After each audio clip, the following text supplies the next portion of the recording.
Bismillahirrahmanirrahim. Assalamualaikum warahmatullahi wabarakatuh. Salam jumpa dengan saya Farida, yang pada kesempatan kali ini akan membahas tentang materi menanamkan sikap toleransi dan menghindari tindakan kekerasan. Namun pada kesempatan kali ini yang akan kita bahas adalah materi menanamkan sikap toleransi, sedangkan untuk menghindari diri dari tindakan kekerasan akan dibahas di video selanjutnya. Menanamkan sikap toleransi ini sesuai dengan Quran Surat Yunus ayat 40-41 dan ini merupakan materi kelas 11 SMK. Sebelum membahas Quran Surat Yunus ayat 40-41, saya jelaskan terlebih dahulu sekelumit tentang apa itu toleransi.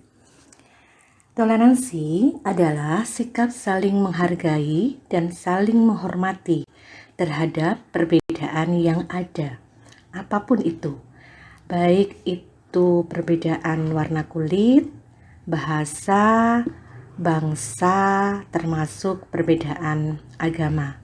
Nah, nanti yang akan dibahas di dalam Quran Surat Yunus ayat 40-41, khususnya ini akan membahas tentang perbedaan agama atau perbedaan keyakinan.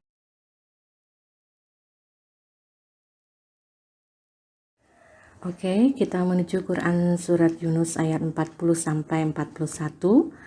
Bunyi ayatnya seperti ini. A'udzubillahi minasyaitonirrajim. Bismillahirrahmanirrahim.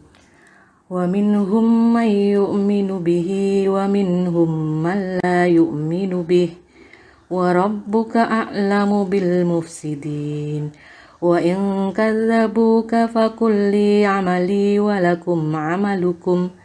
Antum bari'una mimma a'malu wa ana bari'um mimma ta'malun. Sadaqallahul azim.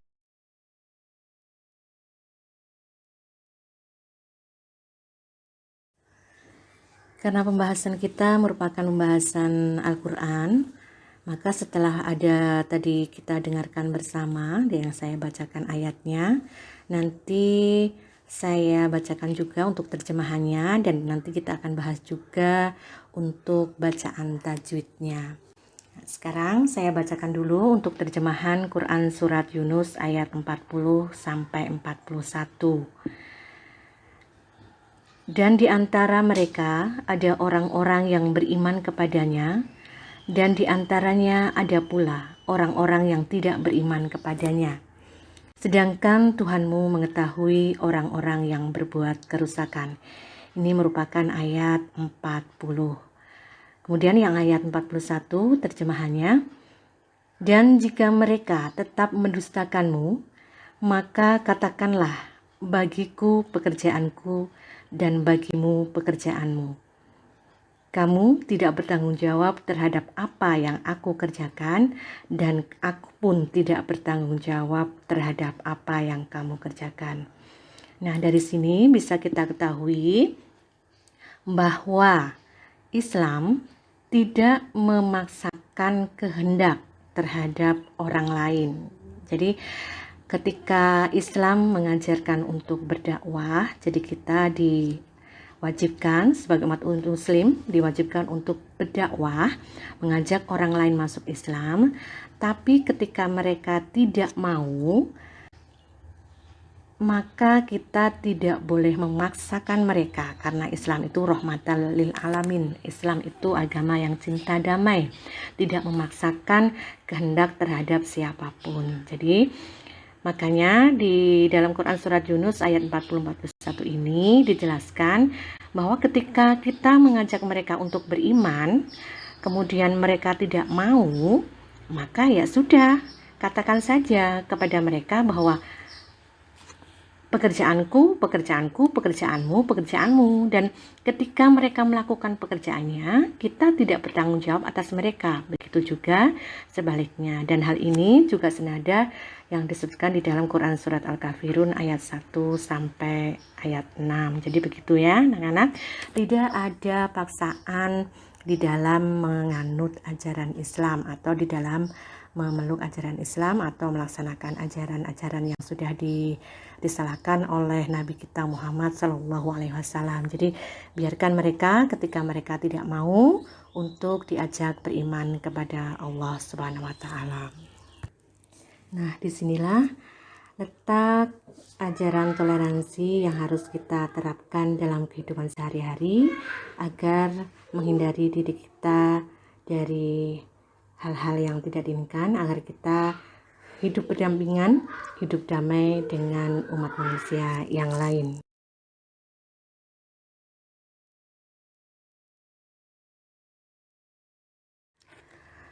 Bahasan selanjutnya yaitu tentang bacaan tajwid ya. Apa sih itu tajwid? Ilmu tajwid adalah ilmu yang membahas tentang bagaimana cara membaca Al-Quran dengan baik dan benar. Nah, ini nanti akan saya bahas Quran surat Yunus ayat 40-41 untuk bacaan tajwidnya, tapi tidak saya kupas semuanya, hanya saya contohkan beberapa.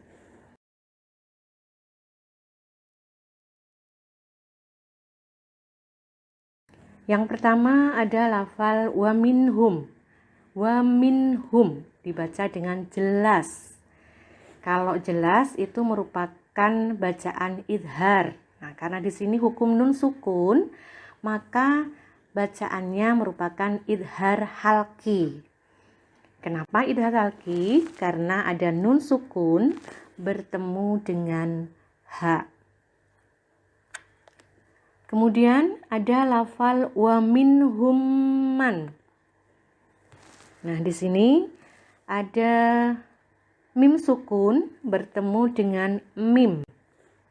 Kalau ada mim sukun bertemu dengan mim, maka ini cara membacanya memasukkan.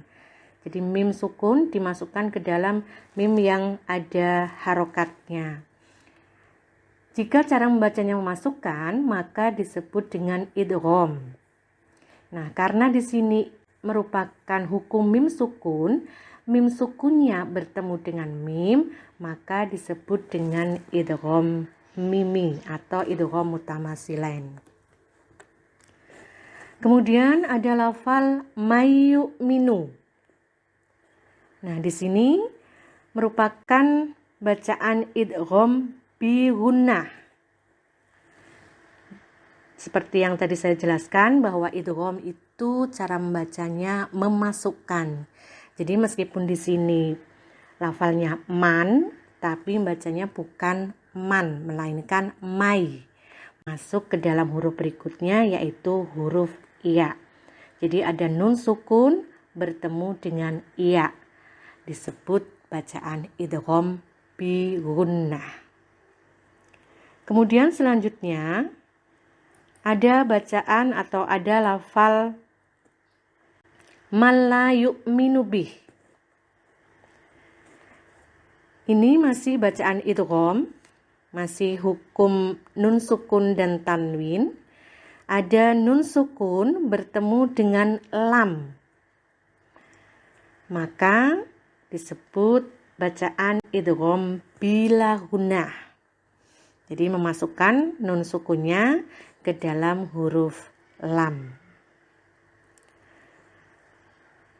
Ada lafal selanjutnya yaitu wa in kadzabuka. Wa in kadzabuka, ini lafal yang saya garis bawah.